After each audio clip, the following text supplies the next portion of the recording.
Healthy Vegan Living Podcast, episode 102, NaNoPodMo, day number 28, the end of meat. Welcome to Healthy Vegan Living, where we're always grilling up the latest in plant-based cinema.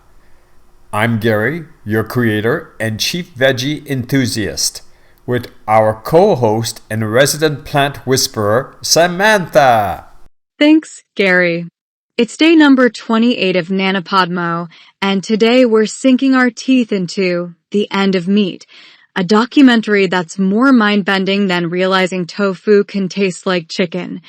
Speaking of mind-bending, did you hear about the vegan who went to the barbecue? They brought a watermelon and called it the West Texas vegetable. Oh, Gary, let's carve into this meaty documentary. First, the pros. 1. The film explores innovative plant-based alternatives and lab-grown meat technologies. 2. It showcases successful examples of communities and individuals thriving on plant-based diets. 3. The documentary addresses the environmental and ethical implications of meat consumption. And now for the cons. 1. Some viewers might find the concept of a meat-free world challenging or unrealistic. 2.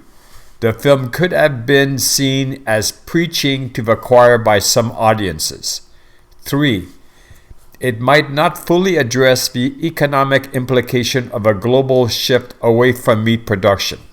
You know, Gary, this movie reminds me of the time I tried to explain lab-grown meat to my grandma. She thought I was talking about growing steaks in my garden. Oh, Samantha, I'm sure your grandma would have loved a nice juicy tomato steak. But speaking of steaks, what do you think is the primary message of The End of Meat? Great question, Gary. I'd say the core message is that a world without meat is not only possible, but potentially beneficial for our health, the environment, and animal welfare. The film argues that we can thrive without animal products and explores the alternatives available. Absolutely. One example that's really good out to me was a segment on the German town of Wissenberg.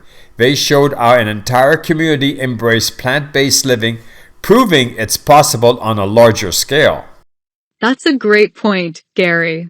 It really illustrates how societal change is possible when people come together with a common goal. Now let's address the elephant-sized cauliflower in the room. What are we to eat if there's no meat? Well, Gary, the film does a great job showcasing the variety of plant-based options available. From innovative meat alternatives to creative ways of preparing vegetables, legumes, and grains, it shows that a meat-free diet can be diverse and delicious. Absolutely. And let's not forget about the power of seasoning. I always say anything can taste like chicken if you believe in yourself and have enough nutritional yeast. Oh, Gary, but you're right. The film really emphasizes that we don't need to replicate meat exactly, but rather find new, exciting ways to enjoy plant-based foods. Now for the million-dollar tempeh question. How can we change people's perspective and desire to eat meat if it's all gone? The documentary suggests a multifaceted approach. It's about education on the health and environmental benefits, showcasing delicious alternatives, and gradually shifting cultural norms. Remember, it wasn't too long ago that smoking was considered cool and normal. Great point, Samantha. And just like with smoking, it's all about making the healthier, more ethical choice the easier and more appealing one. Exactly.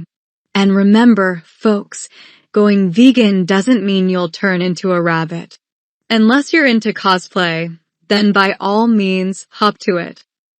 Oh, Samantha, that pun was so bad it was almost criminal. You might get arrested by the vegan police. Well, at least I'd get my one phone call to the nutritional yeast hotline. And that's our take on The End of Meat. Remember, Every meal is an opportunity to make a difference. So keep those plant-based choices coming. And remember, in the game of life, always choose to be the innovative veggie burger, not the same old meaty patty. Until next time, stay healthy, stay vegan, and let's keep imagining a world where pigs fly, right off our plates and into sanctuaries. Sound effect of a sizzling grill by Otto and Pixabay content number 201293. Thanks so much for tuning into the podcast. Our podcast's intro and outro music is Beautiful Days